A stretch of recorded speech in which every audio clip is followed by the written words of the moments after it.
गुजरात में कागज चुनने वाले बच्चे भी अपनी जमा पूंजी से लोगों को इफ्तारियां कराने लगे। ये खाना बदोश बच्चे लोगों को इफ्तारी में कौन कौन सी अशिया देते हैं और इन्हें इस चीज का ख्याल कैसे आया, जानते हैं इन्हीं की ज़बानी।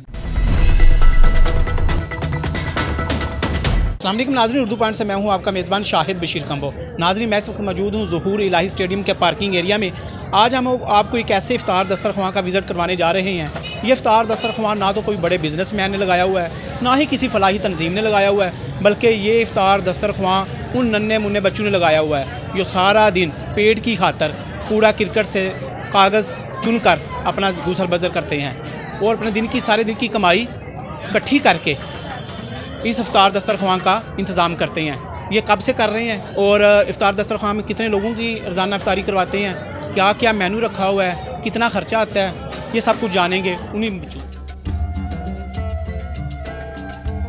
कितनी देर से ये इफ्तार दस्तरख्वां चला रहे हैं? तकरीबन 4 साल से। 4 साल से।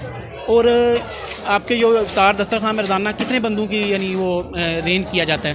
तकरीबन 400-500 का।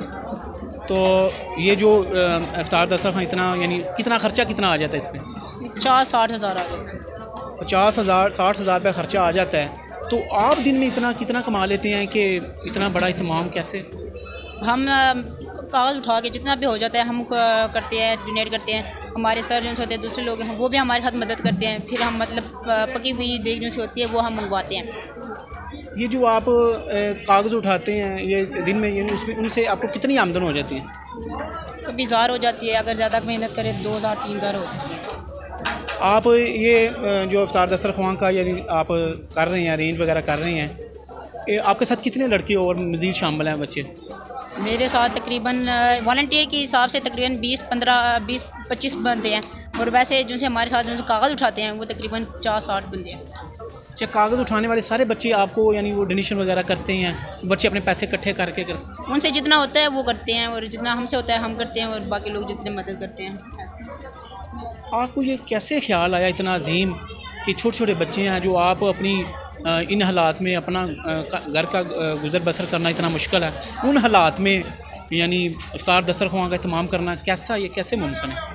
एक तो रमज़ान का महीना है, सवाब का महीना है जिसमें इन्हें क्या तो डबल मिलती है, इसलिए हम लोगों ने सोचा कि मतलब रमज़ान का महीना है इसलिए रफ्तारी करवाए तो इसमें ज़्यादा सवाब का काम। आप लोगों को भी चाहिए मतलब कि आप भी आए और हमारे साथ ये मदद करें, या आप लोग खुद ही अपने घर के साइड पे जो भी बच्चा आपको मिलता है उन्हें मतलब रफ्तारी के टाइम उन्हें खाना दे दे। यही सवाब का काम है, यही एक महीना है जिसमें आप सवाब कमा सकते हैं, इसलिए मेरा यही राय है। मेन्यू में क्या क्या होता है, यानी क्या क्या चीज़ें मेन्यू में होती हैं? मेन्यू में मुख्तलिफ़ चीज़ें होती हैं, जैसे कि चावल कभी होते हैं, कभी मतलब हलीम होता है, पकौड़े होते हैं, स्वीट्स में वो कहते हैं जलेबियाँ होती हैं। आज हमने पकाए हैं दाल चावल जो से होते हैं वो, और स्वीट्स में है जलेबियाँ। अच्छा, कितने बजे आप शुरू कर लेते हैं तमाम वगैरह करना, यानी कितने बजे से?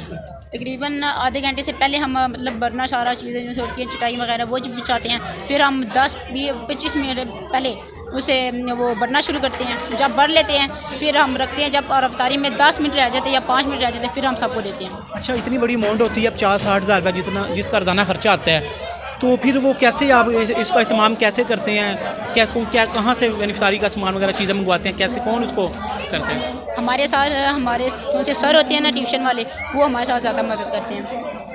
अपने हम उम्र जो बच्चे हैं उनको क्या मैसेज देना चाहेंगे?